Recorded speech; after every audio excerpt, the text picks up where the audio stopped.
Bismillahirrahmanirrahim. Assalamu alaikum. Welcome to your computer class. Let's have a quick recap of previously studied topics.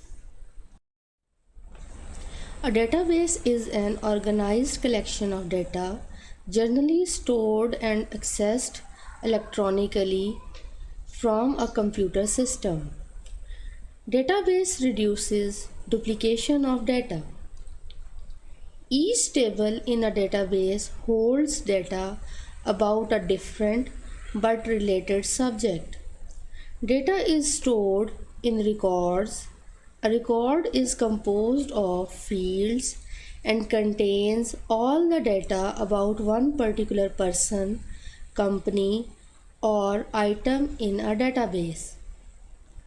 The term field refers to column or vertical categories of data, whereas the term records refer to rows or horizontal grouping of unique field data.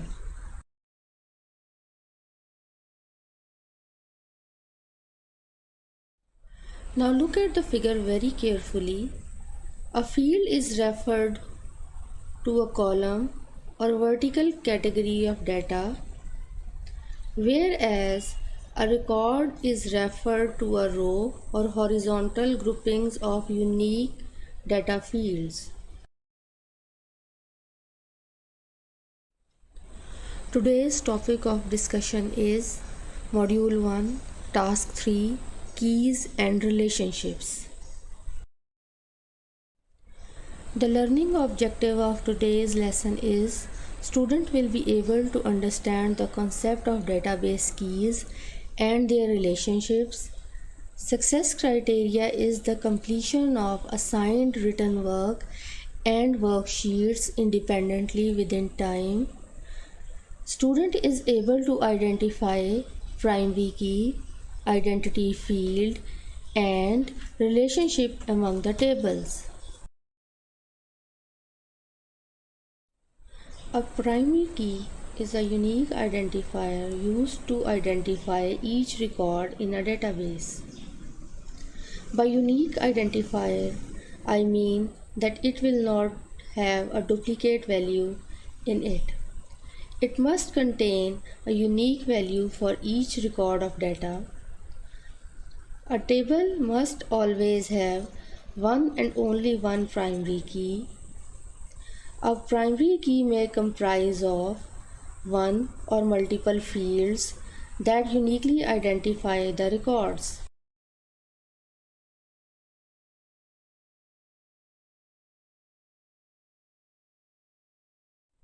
Now let's look at the table very carefully. It has 5 fields: student ID, roll number, first name, last name, and email. If we look them very carefully, we can see that student ID, roll number, and email fields are not repeating their values. So there are 3 candidate fields for the primary key: student ID, roll number, and email. So we have to select among them, and we have selected the email field as a primary key.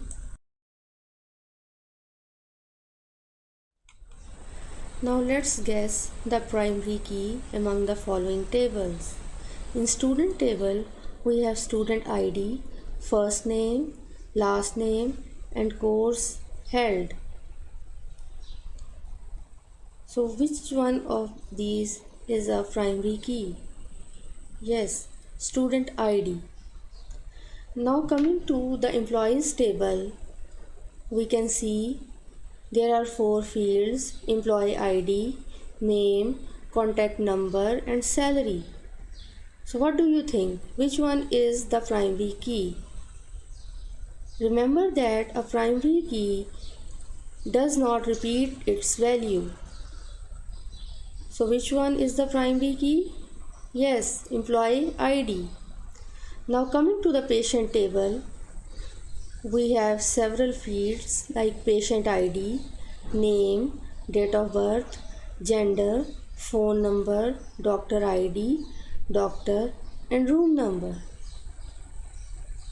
So look at the table carefully and guess the primary key. Yes, patient ID is the primary key. Coming to the doctor's table, we can see three fields: doctor ID, doctor name, and room number. So doctor ID is the primary key.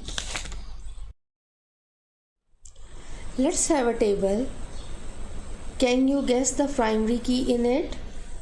This table comprises of multiple fields like roll number, class, section, name, father's name, address, phone number, and email. Can roll number act as a primary key? If I select roll number 1, in your scenario, our school has classes from 1 to 2nd year with almost 7 sections each. And every class has a roll number 1. So how many results I am going to get? Yes, 84 results. So roll number cannot act as a primary key. Let's add another field, roll number and class. Can they act as a primary key? No, because every class has 7 sections and every class will be having roll number 1. Let's say I select roll number 1 and class 7th. So how many results I am going to get? Yes, 7 results. So roll number and class cannot act as a primary key. Now let's add another field, roll number, class, and section. Say roll number 1, class 7th, section A. Guess how many results I am going to get? Yes, I will get only 1 result. Now keep in mind the definition of a primary key, that it is a unique identifier which does not duplicate itself and it is uniquely access one record at a time. Therefore, I can rightly say that in order to get a unique result, a primary key may consist of multiple fields. It is always recommended to choose the smallest set of fields as a primary key, because if we have a larger set of fields as a primary key, database has to work hard for processing those many number of fields. So choose wisely.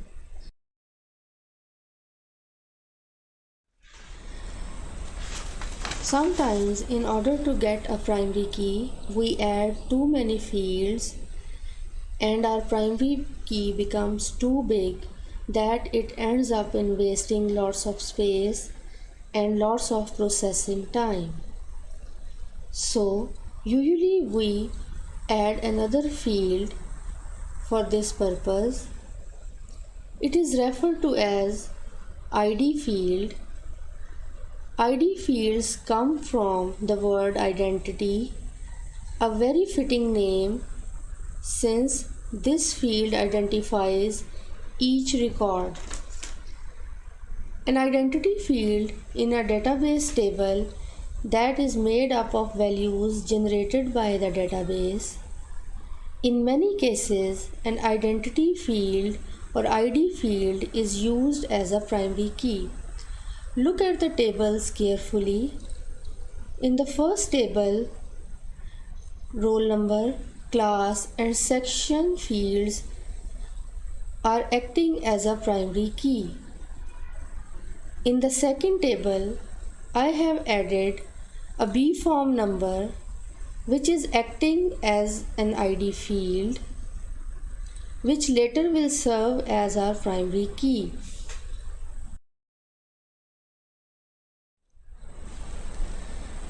The solution of the ID field is so simple and elegant that it is very common to use it even when you can actually choose a primary key from the existing field, because it is always only one numerical field. Also, most real databases work faster with numbers than with the text. So, B form number is a number which can be generated by a database. On the other hand, roll number, class, and section have textual data and it will take huge processing time.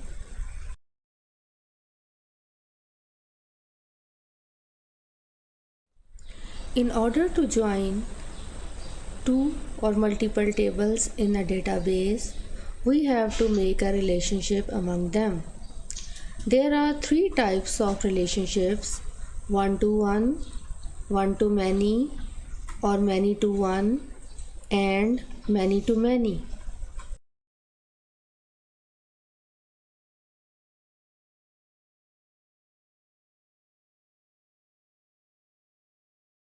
In one to one relationship, a record of table A has exactly one matching record in table B, or a record in table B is having exactly one matching record in table A. Some of the examples are: a country has a president, a person has an ID card, a school has a principal, an organization has a head, a country has a capital, a person has a passport, and there are many examples you can think of.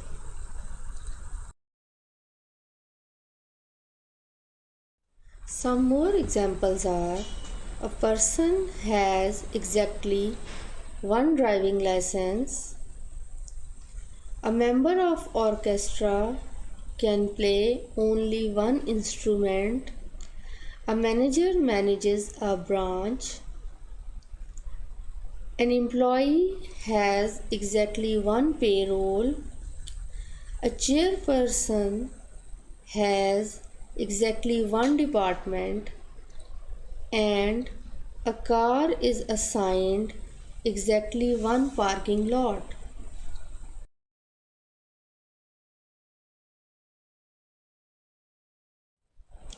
In one to many relationship, a record in table A can have 0, 1, or many matching records in table B, but a record in table B can have only one matching record in table A. Some of the examples are: mother may have several children, a car has many wheels, a person has many bank accounts. And look at the diagram very carefully.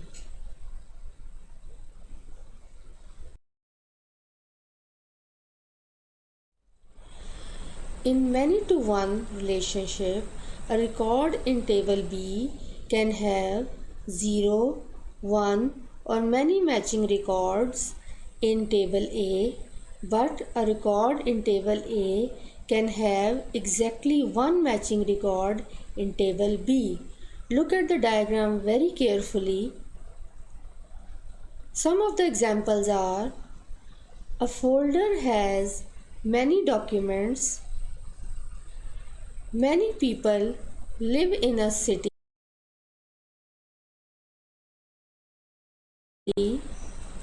a house has many rooms.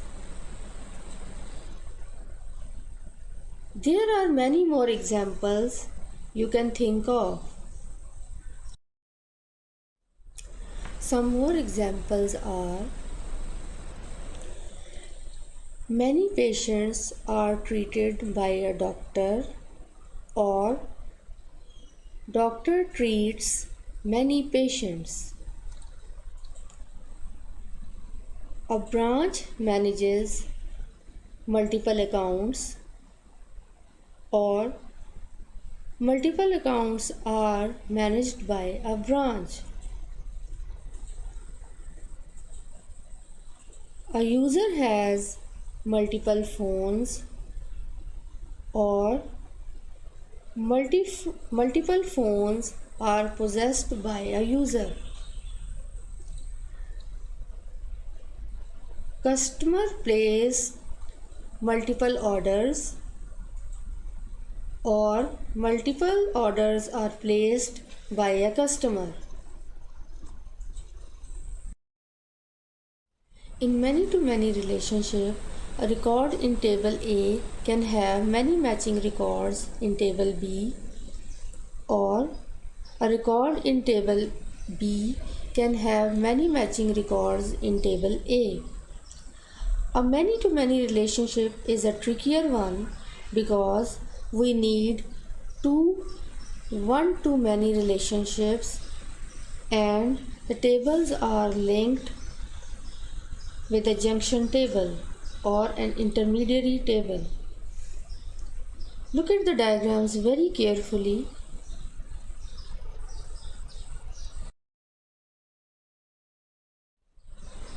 Some of the examples are: many customers buy many products, many teachers teach many students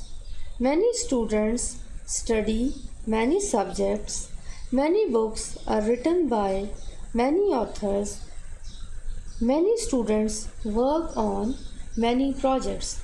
Look at the diagrams very carefully that multiple students are enrolled in multiple courses, or multiple courses have multiple enrollments of many students. In another table, to link books and authors, we have a junction table.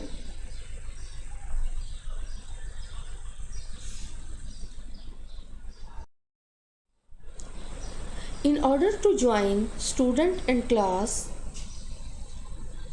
we have a junction table or a joining table with the name enrollments. Then to join products and orders, we have another joining table by the name order details. And in a library scenario, we have to join two tables, user and books, and the intermediate table is of checkout.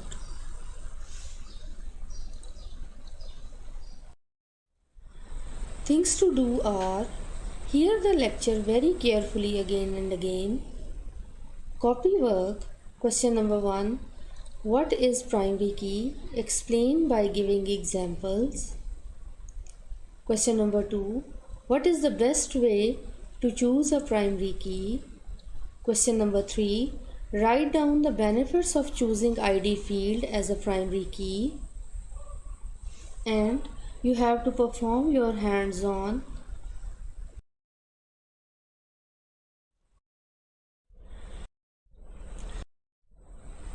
Thank you and good luck.